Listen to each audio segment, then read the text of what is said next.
Welcome to wishful ಅಡುಗೆ ಮನೆ. ಇವತ್ತು ನಾವು ಬಾಳೆಕಾಯಿ ಗೋಧಿ ಹಿಟ್ಟು ಯೂಸ್ ಮಾಡಿ ಡಿಫ್ರೆಂಟಾಗಿ ರೆಸಿಪಿಗಳನ್ನ ಮಾಡೋಣ. ಹೇಗೆ ಮಾಡೋದು ಅಂತ ತೋರಿಸ್ತೀನಿ, ನೋಡೋಣ ಬನ್ನಿ. ಒಂದು ಬೌಲ್ನ ತೊಗೊಂಡಿದ್ದೀನಿ. ಇಲ್ಲಿ ನಾನು 2 ಕಪ್ ಆಗೋಷ್ಟು ಗೋಧಿ ಹಿಟ್ಟನ್ನು ಹಾಕ್ಕೊಳ್ತಾ ಇದ್ದೀನಿ. ಗೋಧಿ ಹಿಟ್ಟನ್ನು ಜರಡಿ ಮಾಡಿನೇ ಹಾಕ್ಕೊಂಡಿದ್ದೀನಿ. ನೋಡಿ, ಇಲ್ಲಿ 2 ಕಪ್ ಆಗೋಷ್ಟು ಗೋಧಿ ಹಿಟ್ಟನ್ನು ಸೇರಿಸ್ಕೊಂಡಿದ್ದೀನಿ. ಹಾಗೆಯೇ ರುಚಿಗೆ ತಕ್ಕಷ್ಟು ಉಪ್ಪನ್ನು ಕೂಡ ಸೇರಿಸ್ಕೋಬೇಕು. ಹಾಗೆಯೇ ಒಂದು ಅರ್ಧ ಸ್ಪೂನ್ ಆಗೋಷ್ಟು ಖಾರದ ಪುಡಿ. ಇಲ್ಲಿ ಸ್ವಲ್ಪ ಓಂ ಕಾಳನ್ನ ತೊಗೊಂಡು ಕೈಯಲ್ಲಿ ತಿಕ್ಕಿ ಹಾಕೋಬೇಕು, ಆವಾಗ ಫ್ಲೇವರ್ ತುಂಬ ಚೆನ್ನಾಗಿ ಬರುತ್ತೆ. ನಾವು ಈವ್ನಿಂಗ್ ಟೈಮ್ ಮಕ್ಕಳು ಬಂದಾಗ ಕೂಡ ಮಾಡಿಟ್ರೆ ತುಂಬ ಖುಷಿಪಟ್ಟು ತಿನ್ನೋ ರೆಸಿಪಿ ಇದು. ನೋಡಿ, ನಾವು ಖಾರದ ಪುಡಿ, ಉಪ್ಪು, ಅಜ್ವೈನ್ ಎಲ್ಲ ಹಾಕೊಂಡಾದ್ಮೇಲೆ ಒಂದು ಅರ್ಧ ಸ್ಪೂನ್ ಆಗೋಷ್ಟು ತುಪ್ಪನ ಹಾಕ್ಕೊಳ್ತಾ ಇದ್ದೀನಿ. ನಾವು ತುಪ್ಪ ಹಾಕೊಂಡು ಕಲಿಸೋದ್ರಿಂದ ತುಂಬ ಚೆನ್ನಾಗಿ ಬರುತ್ತೆ. ನೋಡಿ, ಈ ಥರ ನೀಟಾಗಿ ತುಪ್ಪಕ್ಕೆ ಗೋಧಿ ಹಿಟ್ಟಿಗೆ ಮಿಕ್ಸ್ ಆಗೋ ಥರ ನಾವು ಇದನ್ನು ಮಿಕ್ಸ್ ಮಾಡ್ಕೊಬೇಕು. ನಿಮ್ಮನೇಲೂ ಈ ಥರ ರೆಸಿಪೀಸ್ ಮಾಡ್ತಾಯಿದ್ರೆ ಕಮೆಂಟ್ ಮೂಲಕ ತಿಳಿಸೋದನ್ನು ಮರಿಬೇಡಿ. ನಿಮಗಿನ್ನೂ ದೀಪಾವಳಿಗೆ ಯಾವ ಥರ ಏನಾದರೂ ರೆಸಿಪಿ ಬೇಕಂದರೆ ನಮ್ಮ ವಾಟ್ಸಪ್ ಗ್ರೂಪಿಗೆ ಕಮೆಂಟ್ ಮೂಲಕ ತಿಳಿಸೋದನ್ನು ಮರಿಬೇಡಿ. ನೀವಿನ್ನೂ ನಮ್ಮ ವಾಟ್ಸಪ್ ಗ್ರೂಪ್ ಜಾಯಿನ್ ಆಗಿಲ್ಲ ಅಂದರೆ ಜಾಯಿನ್ ಆಗೋದು ಕೂಡ ಮರಿಬೇಡಿ. ನೋಡಿ, ಈ ಥರ ಕಲಿಸ್ಕೊಬೇಕು ನೀಟಾಗಿ. ಇವಾಗ ನಾವು ಸ್ವಲ್ಪನೇ ನೀರು ಹಾಕ್ಕೊಂಡು ಕಲಿಸ್ಕೊಳ್ಳೋಣ, ಯಾಕೆಂದರೆ ನಮಗಿದು ಬ್ಯಾಟರ್ ಗಟ್ಟಿಗಿರಬೇಕು. ಚಪಾತಿ ಹಿಟ್ಟಿಗಿಂತಲೂ ಗಟ್ಟಿಗಿರಬೇಕು. ನೋಡಿ, ಇಷ್ಟು ನೀರು ಹಾಕಿ ಕಲಿಸ್ಕೊಳ್ಳೋಣ. ನಮಗೆ ತೆಳುವಾದ್ರೂ ಚೆನ್ನಾಗಿ ಬರೋದಿಲ್ಲ. ಕೈಯಲ್ಲಿ ಗಟ್ಟಿಯಾಗಿ ಪ್ರೆಸ್ ಮಾಡ್ತಾ ಕಲಿಸ್ಕೊಬೇಕು. ನೋಡಿ, ಈ ಥರ ಗಟ್ಟಿಯಾಗಿ ಕಲಿಸ್ಕೊಂಡಿದ್ದೀವಲ್ಲ, ನೋಡಿ ಇಷ್ಟು ಗಟ್ಟಿಗಿರಬೇಕು. ನೋಡಿ, ಚಪಾತಿ ಹಿಟ್ಟು ಥರ ಸಾಫ್ಟಾಗಿ ಬರಬಾರ್ದು, ಈ ಥರ ಗಟ್ಟಿ ಇರಬೇಕು. ಇದಕ್ಕೊಂದು ಲಿಡ್ಡನ್ನು ಕ್ಲೋಸ್ ಮಾಡಿ ಪಕ್ಕಕ್ಕೆ ಎತ್ತಿಟ್ಟು ನೆಕ್ಸ್ಟ್ ಏನು ಮಾಡೋದು ಅಂತ ನೋಡೋಣ ಬನ್ನಿ. ನೋಡಿ, ಸಣ್ಣದೊಂದು ಬೌಲ್ನ ತೊಗೊಂಡಿದ್ದೀನಿ. ಇದಕ್ಕೇ 2 ಸ್ಪೂನ್ ಆಗುವಷ್ಟು ಅಕ್ಕಿ ಹಿಟ್ಟನ್ನು ತೊಗೊಂಡಿದ್ದೀನಿ. ನಾವು ಮಾಮೂಲು ರೊಟ್ಟಿ ಮಾಡ್ತೀವಲ್ಲ, ಆ ಅಕ್ಕಿ ಹಿಟ್ಟೆ ಚೆನ್ನಾಗಿರುತ್ತೆ. ನೋಡಿ, ಇದಕ್ಕೇ 2 ಸ್ಪೂನ್ ಆಗುವಷ್ಟು ಕಾರ್ನ್ಫ್ಲೋರ್ ಕೂಡ ಹಾಕ್ಕೊಂಡಿದ್ದೀನಿ. ಹಾಗೆಯೇ ಒಂದು ಅರ್ಧ ಸ್ಪೂನ್ ಆಗುವಷ್ಟು ಚಿಲ್ಲಿ ಪೌಡರ್ನ ಸೇರಿಸ್ಕೊಂಡಿದ್ದೀನಿ. ಕಾಳು ಮೆಣಸಿನ ಪುಡಿನ ಹಾಕ್ಕೋಬೇಕು. ಒಂದು ಅರ್ಧ ಸ್ಪೂನ್ ಆಗುವಷ್ಟು ಕಾಳು ಮೆಣಸಿನ ಪುಡಿ ಕೂಡ ಹಾಕ್ಕೊಂಡಿದ್ದೀನಿ. ಹಾಗೆಯೇ ಸ್ವಲ್ಪ ಉಪ್ಪನ್ನು ಸೇರಿಸ್ಕೊಳ್ಳೋಣ. ನೋಡಿ, ಸ್ವಲ್ಪನೇ ಉಪ್ಪನ್ನು ಸೇರಿಸ್ಕೊಳ್ತಾ ಇದ್ದೀನಿ. ನೋಡಿ, ಇಷ್ಟನ್ನು ನೀಟಾಗಿ ಮಿಕ್ಸ್ ಮಾಡ್ಕೊಬೇಕು. ನಾವು ಒಂದು ಸರಿ ಈ ಥರ ಮಿಕ್ಸ್ ಮಾಡಾದ್ಮೇಲೆ ಸ್ವಲ್ಪ ನೀರು ಹಾಕ್ಕೊಳ್ಳೋಣ. ಗಂಟಿಲ್ಲದೆ ಇರೋ ಥರ ನಿಧಾನಕ್ಕೆ ಕಲಿಸ್ಕೊಳ್ಳೋಣ. ನೀವು ಇದಕ್ಕೆ ಇನ್ನೂ ಚಾಟ್ ಮಸಾಲ ಹಾಕ್ಕೊಬೋದು. ನೋಡಿ, ಈ ಥರ ಒಂದು ಗಂಟಿಲ್ಲದೆ ಇರೋ ಥರ ಕಲಸಿ ಇದನ್ನು ಕೂಡ ಪಕ್ಕಕ್ಕೆ ಎತ್ತಿಟ್ಕೊಂಡು ನೆಕ್ಸ್ಟ್ ಏನು ಮಾಡೋದು ನೋಡೋಣ ಬನ್ನಿ. ನೋಡಿ, ಇವಾಗ ನಾವು ಬಾಳೆಕಾಯಿ ತಗೊಂಡಿದ್ದೀವಲ್ವ, ಹಿಂದೆ ಭಾಗ ಮತ್ತು ಮುಂದೆ ಭಾಗನ ತಕ್ಕೊಳ್ಳೋಣ. ನೋಡಿ, ಈ ಥರ ಬಂದರೆ ಈ ಥರ ತಕ್ಕೋಬೋದು. ನಂತರ ಲೈಟಾಗಿ ಇದ್ರ ಮೇಲೆ ಪೀಲ್ ಮಾಡ್ಕೊಳ್ಳೋಣ. ಜಾಸ್ತಿ ಏನು ಪೀಲ್ ಮಾಡೋದು ಬೇಕಿಲ್ಲ, ಸ್ವಲ್ಪ ಸಿಪ್ಪೆನ ತಕ್ಕೊಂಡು ಬರೋಣ. ನೋಡಿ, ಇದೇ ಥರ ಎಲ್ಲದನ್ನು ಪೀಲ್ ಮಾಡ್ಕೊಂಡು ಬರೋಣ. ನೋಡಿ, ಈ ಥರ ಎಲ್ಲದನ್ನು ಪೀಲ್ ಮಾಡ್ಕೊಂಡು ಬಂದಿದ್ದೀವಿ. ಈಗ ನೆಕ್ಸ್ಟು ನಮ್ಗೆ ಈ ಥರ ಇರುತ್ತಲ್ಲ, ನಾವು ಈ ಥರದ್ರಲ್ಲಿ ತುರಿಬಾರ್ದು, ಇವಾಗ ಈ ಥರದ್ರಲ್ಲಿ ಮಾಡ್ಕೊಬೇಕು. ಆಲೂಗಡ್ಡೆ ಎಲ್ಲ ಚಿಪ್ಸ್ ಥರ ಮಾಡ್ತೀವಿ ನೋಡಿ, ಆ ಥರ. ಇದು ಉದ್ದಕ್ಕೆ ಮಾಡ್ಕೋಬೇಕು, ನಾವು ಸಣ್ಣಗೆ ಮಾಡ್ಕೋಬಾರ್ದು. ನೋಡಿ, ಎಷ್ಟು ಚೆನ್ನಾಗಿ ಸ್ಲೈಸ್ ಥರ ಬರಬೇಕು.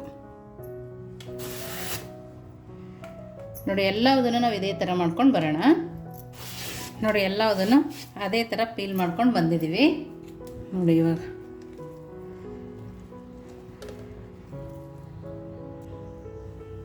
ನೋಡಿ ಎಲ್ಲ ಅದೇ ಥರ ಇದೆ.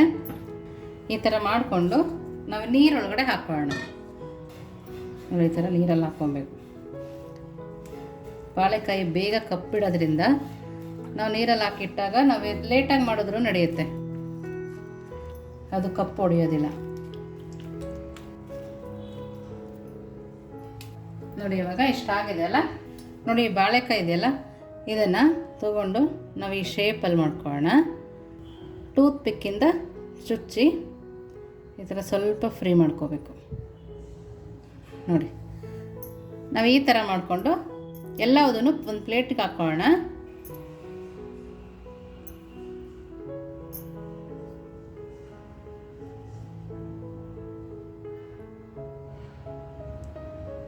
ಈ ಥರ ಮಾಡಿ ಮಕ್ಕಳಿಗೆ ಕೊಟ್ಟಾಗ ಎಷ್ಟು ಖುಷಿ ಪಡ್ತಾರಲ್ವ. ನೀವು ಮಾಡಿ ಕಮೆಂಟ್ ಮೂಲಕ ತಿಳಿಸಿ ಹೇಗೆ ಬಂತು ಅಂತೇಳಿ. ನೋಡಿ, ಎಲ್ಲದನ್ನು ಅದೇ ಥರ ಮಾಡ್ಕೊಂಡು ಬರ್ತೀನಿ ನಾನು. ನೋಡಿ, ಎಲ್ಲದನ್ನು ಈ ಥರ ಮಾಡ್ಕೊಬೇಕು. ಇದನ್ನು ಪಕ್ಕಕ್ಕಿಟ್ಟು ನೆಕ್ಸ್ಟ್ ಏನು ಮಾಡೋದು ಅಂತ ನೋಡೋಣ ಬನ್ನಿ. ನೋಡಿ, ನಾವು ಗೋಧಿ ಹಿಟ್ಟನ್ನು ಕಲಸಿಟ್ಟಿದ್ವಲ್ಲ, ಅದು ಕೂಡ ನೆಂದಿದೆ. ನೋಡಿ, ಎಷ್ಟು ಚೆನ್ನಾಗಾಗಿದೆ ಅಂತ. ಇನ್ನೊಂದು ಸರಿ ಮೆತ್ಕೊಳ್ಳೋಣ. ನೋಡಿ ಈ ಥರ ಮಿದ್ದು ನಾವು ಇಷ್ಟಿಷ್ಟೇ ತಗೋಬೇಕು. ನೋಡಿ ಇಷ್ಟಿಷ್ಟೇ ತಗೊಂಡು ಈ ಥರ ಕೈಯಲ್ಲಿ ಒಂದ್ಸರಿ ಪ್ರೆಸ್ ಮಾಡ್ಕೊಳ್ಳೋಣ.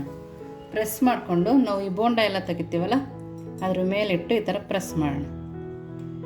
ಪ್ರೆಸ್ ಮಾಡಿ ಈ ಥರ ನೋಡಿದ್ರಲ್ಲ ಎಷ್ಟು ಚೆನ್ನಾಗಿ ಬಂತು ಅಂಥೇಳಿ. ಇದೇ ಥರ ಮಾಡ್ಕೊಳ್ಳೋಣ ಎಲ್ಲದೂ. ಸ್ವಲ್ಪ ಸ್ವಲ್ಪನೇ ತಗೋಬೇಕು. ತಗೊಂಡು ಕೈಯಲ್ಲಿ ಸ್ವಲ್ಪ ಪ್ರೆಸ್ ಮಾಡಿ ಇದ್ರ ಮೇಲಿಟ್ಟು ಪ್ರೆಸ್ ಮಾಡ್ಕೋಬೇಕು. ನಂತರ ರೋಲ್ ನೋಡೋದ್ರಲ್ಲ. ನೋಡಿ ಎಲ್ಲದನ್ನು ಇದೇ ಥರ ಮಾಡ್ಕೊಂಡು ಬರೋಣ. ನೋಡಿ ನಾವೆಲ್ಲದನ್ನು ಮಾಡ್ಕೊಂಡಿದ್ದೀವಿ. ಲಾಸ್ಟ್ ಒಂದು ಕೂಡ ಹೀಗೆ ಮಾಡ್ಕೋಬೇಕು. ನೋಡಿ ಈ ಥರ ಕೈಯಲ್ಲಿ ಪ್ರೆಸ್ ಮಾಡಿ ನಾವು ಮಾಡ್ಕೊಬೇಕು. ನಾವು ಇದ್ರ ಮೇಲೆ ಪ್ರೆಸ್ ಮಾಡ್ತೀವಿ ಅಂತ ಹೋದರೆ ಅದು ಆಗೋದಿಲ್ಲ. ನೋಡಿ ಈ ಥರ ಮಾಡಿ ಈ ಥರ ರೋಲ್ ಮಾಡಿ ನೋಡಿ ಎಲ್ಲದು ಮಾಡಿ ರೆಡಿ ಇದೆ. ನೆಕ್ಸ್ಟ್ ಏನು ಮಾಡೋದು ನೋಡೋಣ ಬನ್ನಿ. ನೋಡಿ ಇವಾಗ ಮೊದಲೇ ಮಾಡಿಟ್ಕೊಂಡಿದ್ವಲ್ಲ ಕಾರ್ನ್ಫ್ಲವರು ಅಕ್ಕಿ ಹಿಟ್ಟದು ಈ ಹದದಲ್ಲಿ ಇರಬೇಕು. ನೋಡಿ ಈ ಥರ ಸ್ಪೂನಲ್ಲಿ ಈ ಥರ ಅಂದರೆ ತೆಳುವಾಗಿ ಬರಬೇಕು. ತೀರಾ ತೆಳು ಇರಬಾರ್ದು, ತೀರಾ ಗಟ್ಟಿನೂ ಇರಬಾರ್ದು. ಈಗ ಇದನ್ನು ನಾವು ಮಾಡಿಟ್ಕೊಂಡಿದ್ದೆಲ್ಲ ಬಾಳೆಕಾಯ್ದು ಒಂದು ಲೇಯರ್ ಥರ ಮಾಡಿದ್ವಿ ನೋಡಿ, ಅದನ್ನು ಹಾಕ್ಕೋಬೇಕು. ಅದನ್ನು ನೀಟಾಗಿ ಡಿಪ್ ಮಾಡ್ಕೋಬೇಕು. ಹೀಗೆ ಡಿಪ್ ಮಾಡಿ ನೋಡಿ ಒಂದು ಬಾಣಲಿನಲ್ಲಿ ಎಣ್ಣೆನ ಕಾಯಿಸ್ಕೊಂಡಿದ್ವಲ್ವ, ನಾವು ಡಿಪ್ ಮಾಡಿರೋದನ್ನ ಚೆನ್ನಾಗಿ ಎಣ್ಣೆ ಕಾದ್ಮೇಲೆ ಇದ್ರೊಳಗಡೆ ಬಿಡಬೇಕು. ನಾವು ಎಣ್ಣೆನ ಮೀಡಿಯಮ್ ಫ್ಲೇಮಲ್ಲೇ ಕಾಯಿಸ್ಕೊಬೇಕು.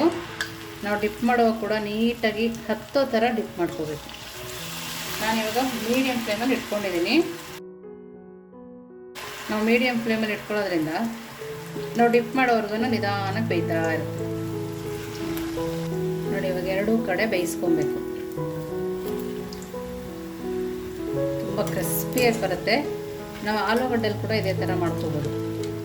ಮಕ್ಕಳು ಸಂಜೆ ಟೈಮ್ ಬರುವಾಗ ಈ ಥರ ಡಿಫ್ರೆಂಟಾಗಿ ಮಾಡಿಕೊಟ್ರೆ ಎಷ್ಟು ಖುಷಿ ಪಡ್ತಾರಲ್ಲ. ನಾವು ಇದನ್ನು ಬಾಳೆಕಾಯಲ್ಲಿ ಮಾಡಿದ್ದೀವಿ ಅಂತಲೇ ಹೇಳ್ಬಾರ್ದು, ಹಾಗೆ ಕೊಡಬೇಕು. ಆಲೂಗಡ್ಡೆಲಿ ಅಂತ ನೀಟಾಗಿ ತಿಂತಾರೆ, ಅಷ್ಟು ಚೆನ್ನಾಗಿರುತ್ತೆ. ನಾವು ಆಚೆ ಕಡೆ ಯಾವಾಗಲೂ ಸ್ನ್ಯಾಕ್ಸ್ ತಂದು ಕೊಡೋಕ್ಕಿಂತ ಈ ಥರ ಡಿಫ್ರೆಂಟಾಗಿ ಮನೆಯಲ್ಲೇ ಮಾಡಿಕೊಡೋದು ಆರೋಗ್ಯಕ್ಕೆ ಕೂಡ ಒಳ್ಳೆಯದು. ನೋಡಿ ಇದರ ಕೆಂಪಾಗಿ ಎಷ್ಟು ಚೆನ್ನಾಗಿ ಬಂದಿದೆ ನೋಡಿ. ಇವಾಗ ಇದು ಆಗಿದೆ ನೋಡಿ, ರೆಡಿ ಇದೆ. ನೋಡ್ತಿದ್ರಲ್ಲ ಎಷ್ಟು ಸೌಂಡ್ ಬರ್ತಾಯಿದೆ ಅಂತ. ನಾವೆಲ್ಲದನ್ನು ಇದೇ ಥರ ಮಾಡ್ಕೊಂಡು ಬರೋಣ. ನೋಡಿ ಇವಾಗ ಅದೇ ಬಾಳೆಕಾಯಿ ಬೇಯಿಸ್ಕೊಂಡದಲ್ಲ ಅದೇ ಎಣ್ಣೆಯಲ್ಲಿ ಗೋಧಿ ಹಿಟ್ಟಲ್ಲಿ ಮಾಡ್ಕೊಬಂದ್ವಲ್ಲ ಆ ರೆಸಿಪಿ ಕೂಡ ಹಾಕೋಣ. ನೋಡಿ ಗೋಧಿ ಹಿಟ್ಟಲ್ಲಿ ಎಷ್ಟು ಈಸಿಯಾಗಿ ಮಾಡ್ಕೊಬೋದು, ತುಂಬ ಟೇಸ್ಟಿಯಾಗಿ ಕೂಡ ಇರುತ್ತೆ. ಯಾವಾಗಲೂ ಚಪಾತಿ ಪೂರಿನೇ ಮಾಡ್ತಾ ಇರ್ತೀವಲ್ವ, ಈ ಥರ ಡಿಫ್ರೆಂಟಾಗಿ ಮಾಡಿ ನೀವು ಸ್ಟೋರ್ ಮಾಡಿ ಇಟ್ಕೊಂಡ್ರೆ ಒಂದು ತಿಂಗಳು ತನಕನೂ ಕೆಡೋದಿಲ್ಲ, ಅಷ್ಟು ಚೆನ್ನಾಗಿರುತ್ತೆ. ಸಂಜೆ ಟೈಮ್ ಟೀ ಜೊತೆಗೆ ಮಳೆ ಬರ್ತಾ ಇದ್ದಾಗಂತೂ ಸೂಪರಾಗಿರುತ್ತೆ. ಮೀಡಿಯಮ್ ಫ್ಲೇಮಲ್ಲಿ ಇಟ್ಕೊಂಡು ಚೆನ್ನಾಗಿ ಬೇಯಿಸ್ಕೊಂಬರ್ಬೇಕು. ನಾವು ಯಾವಾಗಲೂ ಮೈದಾ ಹಿಟ್ಟಲ್ಲಿ ಕೊಟ್ಟರೆ ಮಕ್ಕಳಿಗೆ ಹೆಲ್ತಿಗೆ ಕೂಡ ಎಫೆಕ್ಟ್ ಆಗುತ್ತೆ. ಹಾಗಾಗಿ ಗೋಧಿ ಹಿಟ್ಟಲ್ಲಿ ಮಾಡ್ಕೊಡೋದ್ರಿಂದ ಮಕ್ಕಳಿಗೂ ಒಳ್ಳೆಯದಾಗಿರುತ್ತೆ, ಚೆನ್ನಾಗೂ ಇರುತ್ತೆ, ಟೇಸ್ಟ್ ಕೂಡ ಸೂಪರಾಗಿರುತ್ತೆ. ನೋಡಿ ಎಣ್ಣೆ ಚೆನ್ನಾಗಿ ಕಾದಿರಬೇಕು. ನೋಡಿ ಮೀಡಿಯಮ್ ಫ್ಲೇಮಲ್ಲಿ ಇಟ್ಟು ಕೆಂಪಾಗೋ ತನಕ ನಾವು ಫ್ರೈ ಮಾಡ್ಕೊಂಡು ಬರೋಣ. ನೋಡಿ ಎಷ್ಟು ಚೆನ್ನಾಗಿ ಫ್ರೈ ಆಗಿದೆ. ಈ ಥರ ಮೀಡಿಯಮ್ ಫ್ಲೇಮಲ್ಲಿ ಇಟ್ಟು ಈ ಕಲರ್ ಬರೋ ತನಕನೂ ನಾವು ಬೇಯಿಸ್ಕೊಬೇಕು. ನೋಡಿ ಇದನ್ನು ತೆಗೆದು ನೆಕ್ಸ್ಟ್ ಏನು ಮಾಡೋದು ಅಂತ ನೋಡೋಣ ಬನ್ನಿ. ನೋಡಿ ಇವಾಗ ಬಾಳೆಕಾಯಿ ಫ್ರೈ ಮಾಡ್ಕೊಬಂದ್ವಲ್ಲ ಅದಕ್ಕೆ ಸ್ವಲ್ಪ ಉಪ್ಪು ಸ್ವಲ್ಪ ಖಾರದ ಪುಡಿನ ಮಿಕ್ಸ್ ಮಾಡಿ ಹಾಕ್ಕೊಳ್ತಾ ಇದ್ದೀವಿ. ನೋಡಿ ಎಲ್ಲ ಸೈಡು ಕೂಡ ಇದೇ ಥರ ಸ್ಪ್ರಿಂಕಲ್ ಮಾಡ್ಕೊಳ್ಳೋಣ. ನೋಡಿ ಈ ಥರ ಚಿಲ್ಲಿ ಪೌಡರ್ನು ಉಪ್ಪನ್ನು ಸೇರಿಸ್ಕೊಂಡು ಇದನ್ನು ಪಕ್ಕಕ್ಕೆ ಎತ್ತಿಟ್ಕೊಳ್ಳೋಣ. ನೋಡಿ ನಾವು ಗೋಧಿ ಹಿಟ್ಟಲ್ಲಿ ಮಾಡ್ಕೊಂಡ್ವಲ್ಲ ಆ ಸ್ನ್ಯಾಕ್ಸ್ ಕೂಡ ರೆಡಿ ಇದೆ. ಅದಕ್ಕೂ ಕೂಡ ಸ್ವಲ್ಪ ಚಿಲ್ಲಿ ಪೌಡರು ಉಪ್ಪು ಹಾಕಿ ಮಿಕ್ಸ್ ಮಾಡ್ಕೊಳ್ಳೋಣ. ನಿಮಗೆ ಬೇಕಂದರೆ ಚಾಟ್ ಮಸಾಲ ಕೂಡ ಹಾಕ್ಕೋಬೋದು. ನೋಡಿ ಇದು ಕೂಡ ಎಷ್ಟು ಕ್ರಿಸ್ಪಿಯಾಗಿದೆ. ನಿಮ್ಮ ಮಕ್ಕಳಿಗೆ ಎಷ್ಟು ಖಾರ ಬೇಕಾಗುತ್ತೋ ಅಷ್ಟನ್ನು ಇದಕ್ಕೆ ಸೇರಿಸಿ ನೀವು ಎಷ್ಟು ದಿನ ಬೇಕಾದರೂ ಇದನ್ನು ಸ್ಟೋರ್ ಮಾಡಿ ಇಟ್ಕೋಬೋದು. ನೋಡಿ ಇವಾಗ ನೆಕ್ಸ್ಟು ಸಂಜೆ ಟೀ ಟೈಮ್ಗಾದರೂ ಸರಿ ಸ್ನ್ಯಾಕ್ಸ್ ಟೈಮಿಗಾದರೂ ಸರಿ ಈ ಥರ ಎರಡೆರಡು ಥರ ಮಾಡಿ ಕೊಟ್ಟಾಗ ಮಕ್ಕಳಂತೂ ಎಷ್ಟು ಖುಷಿ ಪಡ್ತಾರಲ್ವ.